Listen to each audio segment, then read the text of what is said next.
So a guy that has great experience watching Ryan Grubb and Kalen DeBoer work together is our guy Brock Huard. He's had family members play there. He played at Washington, of course. Had family members play there. Has watched the Seattle sports scene for quite a while. From Fox and one of the highest rated sports shows in America there in Seattle is Brock Huard. What is up, my friend? How are you? I was curious how you're going to transition me from trash, but I guess Champy's is right there for us with his fried chicken. So thank you. There's always an ad for a transition. You know, Brock. it was no question about it. Was no it question almost about a it. year ago when you were like, hey, man, Alabama fans should be excited because the whole band seems like they're coming together, and Ryan Grubb came for a minute, and then he decided to go to Seattle. But now it looks like they have reunited. I don't think this is a big surprise to you. Let me ask you first and foremost, what happened? What went wrong in Seattle with Mike McDonald and Ryan Grubb? Yeah, I think just time on task together. That was going to be very difficult to replicate. I'll give you three reasons eventually here. I'll answer that question, Lance. And I got three reasons why I do think the college game is a better fit for Grubb. But it was about a year ago, and we were just chatting about it on our show this morning in Seattle, as they have now rounded out their offensive staff, and Clint Kubiak has brought his O-line coach and brought his quarterback coach from New Orleans, and they stayed in the tree, and how important that familiarity is with one another, especially in that Kubiak scheme where it's not about volume, but it's about attention to detail. And it is so important for those guys to all be on the same page. A year ago, we were kind of excited in Seattle. Here comes Mike McDonald, and Mike McDonald did the very anti-NFL thing. He basically brought no one with him that he had any relationships with, and just kind of handpicked in his mind people with a growth mindset, people that had ingenuity, folks that had some success and background doing things their way with a lot of conviction. And Ryan Grubb checked a lot of those boxes, man. What he did in Seattle 2 years with Kalen and Michael Penix was extraordinary. What he did at Fresno State with Jake Haener and some other pieces, pretty remarkable. What he did with Kalen along the way in other spots, very productive. And a year ago, we were kind of excited to see how that would work at the NFL level. 12 months later, I don't think we were disappointed. It was truly one of those things where there just was not fit and alignment. And there was not that time on task. And I don't think that Mike McDonald was going to spend the next few years trying to grow in continuity and familiarity with Ryan Grubb, and instead kind of went the NFL tree, the NFL route, bringing a Clint Kubiak in that is very, very aligned with his system and what he wants to do. When he shows up back on the college game, he doesn't have Michael Penix and he doesn't have three NFL wide receivers. He may have one or two in Tuscaloosa, but the talent's not going to be the same. When it comes to the X's and O's, though, how different do you think what Alabama wants to do with Ryan Grubb reunited with Kalen DeBoer is going to look like compared to what they did last year, Brock? Yeah, that's a good question. I don't think like volume of playbook and everything, I think the players will have heard a lot of these plays, a lot of these schemes, a lot of what they've all done together. And, I do remember Lance saying to you guys very clearly last year, like, this is best case for Bama because you're not getting one guy to fill the void of Saban. You are getting Grubb. You are getting Huff, right? You're getting DeBoer. You're getting all of them together. I texted with Kalen this morning. I know he's super excited to get Ryan Grubb back because he's built for the college game. To answer your question, Jim, there very explicitly, I don't think it'll be a dramatic, whoa, where did that come from? Wow, that's so new. The motions, the shifts, the pre-snap stuff, the check with me, a lot of things they tried to do, didn't do really efficiently last year. Those are things that, once again, you'll see this time around with Ryan.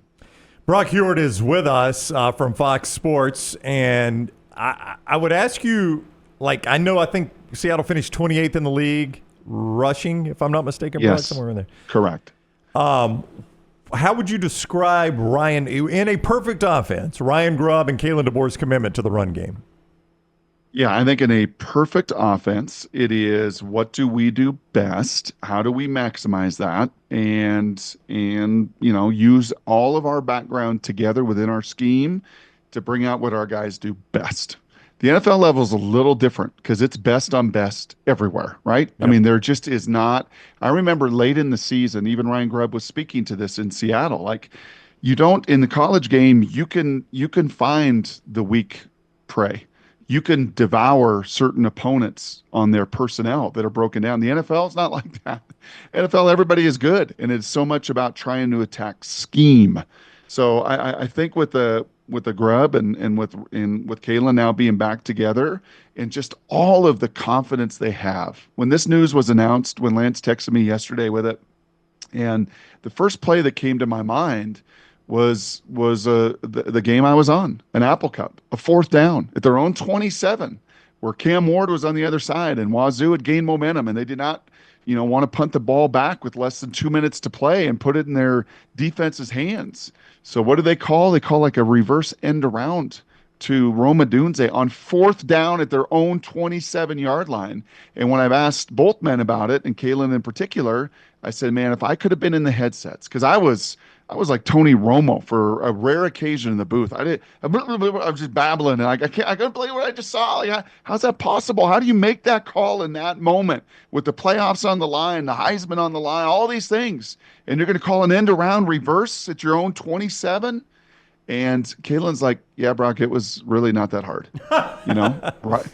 He's like, Ryan said to me, what do you think about this? And I said to Ryan, I love it. It's got our best players involved. There's options for it. Penix could have handed it off, could have kept it. I could have checked out of it. Like, I love it. Go for it. And they call and run it and execute it and win that game and go to the playoffs, win a playoff game, and Penix runner up for the Heisman. And like, literally, if that play backfires, and it, like some of the plays did at Bama last year offensively, quite a few of them, and it blows up, they don't go to the playoff. I don't know if Kalen DeBoer's coach at Alabama, frankly. Honestly, like the magnitude of that call and what it meant to so many in their careers, and behind the scenes, it was like, yeah, we're good. I got it. I like it. Go for it. So that play really came to my mind, as those two will be reunited now down in Tuscaloosa. So, Brock, this isn't important really, but I don't think Alabama fans have gotten used to Kalen DeBoer's personality, his demeanor. Yep. And, a lot of that's probably 9-4 too. But Ryan Grubb, what is he like as a personality?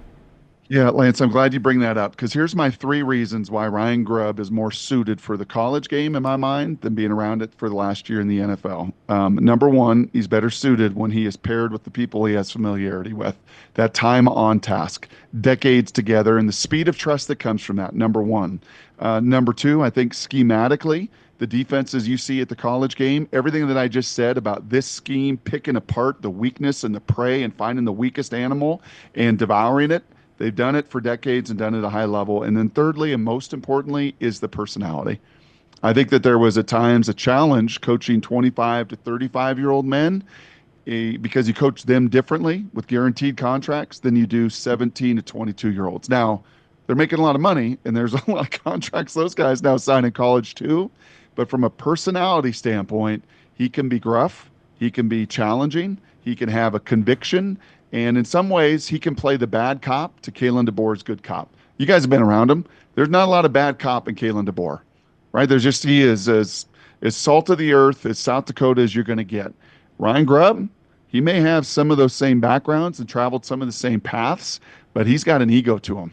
He's going to be on that practice field, and he is going to be speaking to those guys up front like an old O-line coach and strength coach does, which is where he cut his teeth before he became a coordinator. He's the one whose voice you will hear. He's the one that's got a demonstrative way about him that a Nick Sheridan just carries differently, and a Kalen carries differently.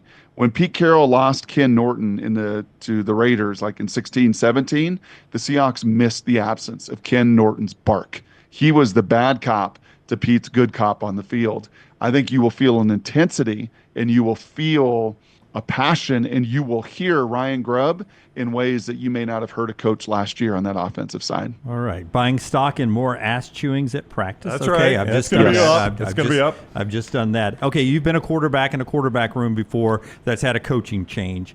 If I'm Ty Simpson or Austin Mack, and then Keelon Russell, who's coming into 3 quarterbacks that'll be battling here, it really isn't like a clean slate, though, right? I mean, Ty Simpson has banked some credit with this coaching staff, and now Ryan Grubb's going to trust what these guys tell him about Ty Simpson. It's not a clean slate for Ty Simpson, right? He's got some credit, so. right? Yeah, I don't think so. And Ty's gonna realize this guy coaches really hard.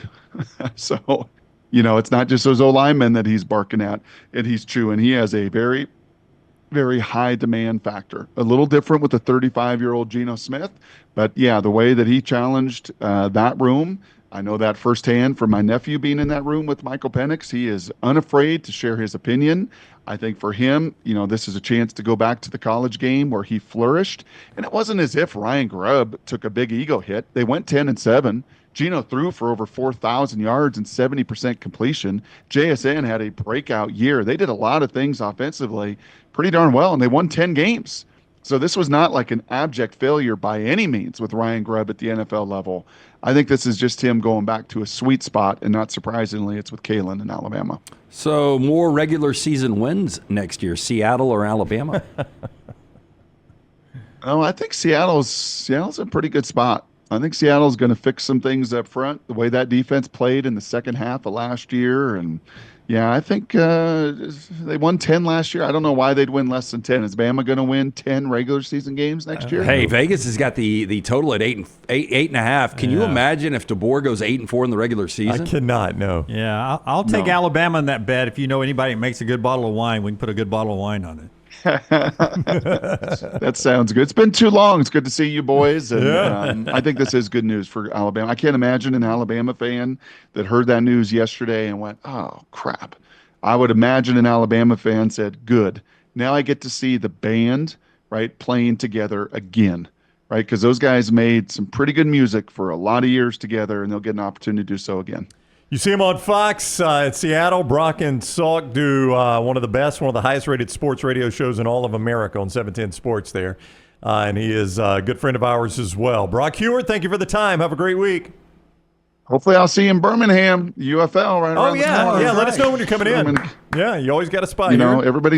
Everybody talks about these Chiefs doing something never done before, winning 3 in a row. I think them Stallions already did that. So, That's right. Yeah. Going for number 4. Go for the 4. All right, boys. Great to see you. All right, you too, buddy. Thank you. That is Brock Huard with us on the hiring of Ryan Grubb as offensive coordinator in Tuscaloosa.